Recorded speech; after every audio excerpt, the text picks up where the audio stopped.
రీసెంట్గా దోహాలో ఇజ్రాయెల్ వాళ్ళు air strike చేశారు. సెప్టెంబర్ 9న 6 చంపారు. ఇందులో సీనియర్ హమాస్ లీడర్ వాళ్ళ కొడుకు కూడా ఉన్నాడు.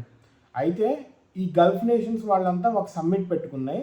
ఆ సమ్మిట్లో ఏమనుకున్నారంటే నాటో వాళ్ళంతా ఎలా ఒక టీం లాగా ఫామ్ అయ్యి మిలిటరీ మొత్తం వాళ్ళంతా ఎక్సర్సైజ్ చేస్తున్నారో అలాగే సిమిలర్గా గల్ఫ్ నేషన్స్కి అన్నిటికీ చేద్దాము అని చెప్పి ఈజిప్ట్ ప్రెసిడెంట్ సిసి ఆయన సజెస్ట్ చేశారు. అయితే ఐడియా అయితే బాగుంది, కానీ ఇక్కడ విభేదాలు ఎక్కడ వచ్చినాయి అంటే ఏ కంట్రీ లీడ్ చేయాలి అనే దాని మీద వచ్చినాయి.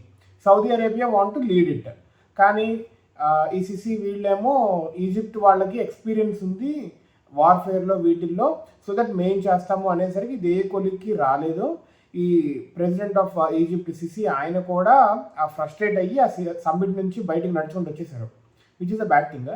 కాకపోతే మరి అలా వచ్చారు, వాళ్ళకి ఎంత చిరాకేసింది మరి.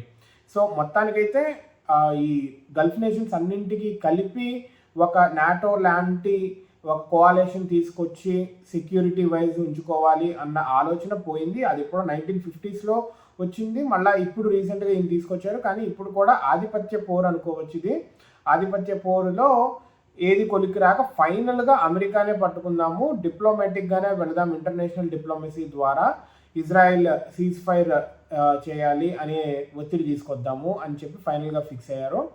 సో గల్ఫ్ నేషన్స్ అన్నీ ఒకలాగా ఉండాలంటే ఒకదాని మీద ఒకటి ఆధిపత్య పోరుంది. సో ఎప్పుడైతే అలా ఉంటుందో ఇట్ డజంట్ వర్క్. అన్నీ ఫ్రెండ్లీగా ఉండాలి. ఏ దేశం లైక్ సౌదీ అరేబియా నేనే గొప్ప అనుకుంటారు, ఈజిప్ట్ నేనే గొప్ప అనుకుంటారు, ఖతర్ నేనే గొప్ప అనుకుంటారు.